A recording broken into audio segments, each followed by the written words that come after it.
Today, I want to brief you on a case that shows why critical thinking is essential in U.S. national security, the 2003 Iraq War. In 2003, the United States invaded Iraq based on intelligence report claiming that Saddam Hussein had weapons of mass destruction. These reports were delivered with confidence, but the confidence was thin, the analysis was flawed, and the stockpiles were never actually found.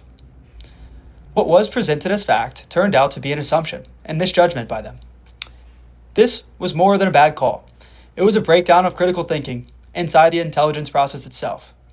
Analysts and policymakers fell into confirmation bias and groupthink. They highlighted information that supported their assumptions and ignored or downplayed evidence that didn't fit. Dissenting voices inside the intelligence community were brushed aside. The leaders accepted judgments without pressing hard enough on the gaps or asking what else might be true about the situation. Critical thinking means asking the tough questions, like, what do we really know? How reliable are our sources? What evidence contradicts our view? And what are the consequences if we're wrong? In the Iraq situation, those questions weren't asked with enough discipline, and the result was a costly failure.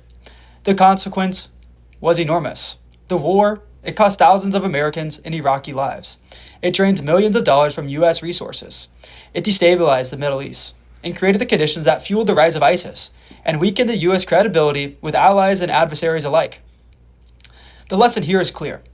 National security does not depend on military power alone. It depends on disciplined, thoughtful analysis at every stage of the intelligence process. Evidence must be tested, and it must be challenged and considered from multiple perspectives before it becomes the basis or action. Without that, even the strongest militaries can be led into the wrong war. Thank you for your time.